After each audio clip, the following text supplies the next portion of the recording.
అంతర్జాతీయ మహిళా దినోత్సవం సందర్భంగా తెలంగాణ రాష్ట్ర ప్రభుత్వ సమాచార ప్రసార శాఖల సంస్థ ఈ కార్యక్రమాన్ని ఏర్పాటు చేసి తెలంగాణ రాష్ట్రంలో వివిధ సంస్థలు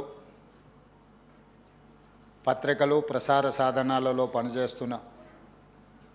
మహిళా జర్నలిస్టులతో ఈ మహిళా దినోత్సవాన్ని జరుపుకోవాలని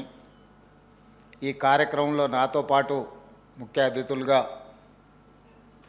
సంబంధిత శాఖ మంత్రివర్యులు పొంగులేటి శ్రీనివాసరెడ్డి గారిని, హైదరాబాద్ నగర ఇన్ఛార్జ్ మంత్రివర్యులు మిత్రులు పొన్నం ప్రభాకర్ గారిని, అదేవిధంగా మరొక సహచార మంత్రివర్గ సభ్యులు మహమ్మద్ అజారుద్దీన్ గారిని, అదేవిధంగా మీ సంబంధిత చైర్పర్సన్ పెద్దలు శ్రీనివాసరెడ్డి గారిని, యువమిత్రులు అనిల్ కుమార్ యాదవ్ గారిని, ముఖ్యంగా పాత్రికేయ మిత్రులందరినీ ఇక్కడికి పిలిచి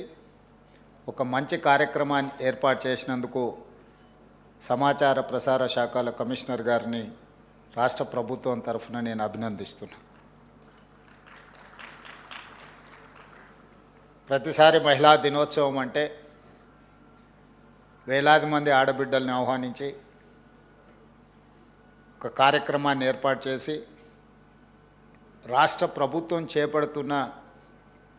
సంక్షేమ అభివృద్ధి కార్యక్రమాలతో పాటు స్వయం సహాయక సంఘాల పేరు మీద రాష్ట్ర అభివృద్ధిలో భాగస్వాములైన మహిళలందరినీ వాళ్ళ చేతి వృత్తుల నైపుణ్యాన్ని ప్రదర్శించే కార్యక్రమాన్ని గత 2 సంవత్సరాలు రాష్ట్ర ప్రభుత్వం తీసుకోవడం జరిగింది. ఈసారి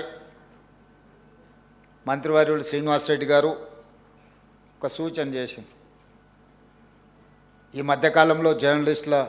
గుర్తింపు కార్డు కానీ మిగతా అంశాలు ప్రస్తావించినప్పుడు మహిళా జర్నలిస్టుల గురించి కూడా చర్చ వచ్చింది. వాళ్ళని మనం ప్రత్యేకంగా గుర్తింపునివ్వడమే కాకుండా వాళ్ళందరినీ కలవడం ద్వారా ఈ తెలంగాణ రాష్ట్ర ప్రభుత్వంలో మహిళలకు ప్రాధాన్యత ఉన్నది, మహిళా పాత్రికేయ సోదరీమణులందరికీ తెలంగాణ ప్రభుత్వం ప్రత్యేకమైన గుర్తింపునిస్తుందనే కార్యక్రమాన్ని తీసుకుందామని వారు సూచన చేశారు. ఈ దేశానికి రాష్ట్రపతిగా, ఈ దేశానికి ప్రధానమంత్రి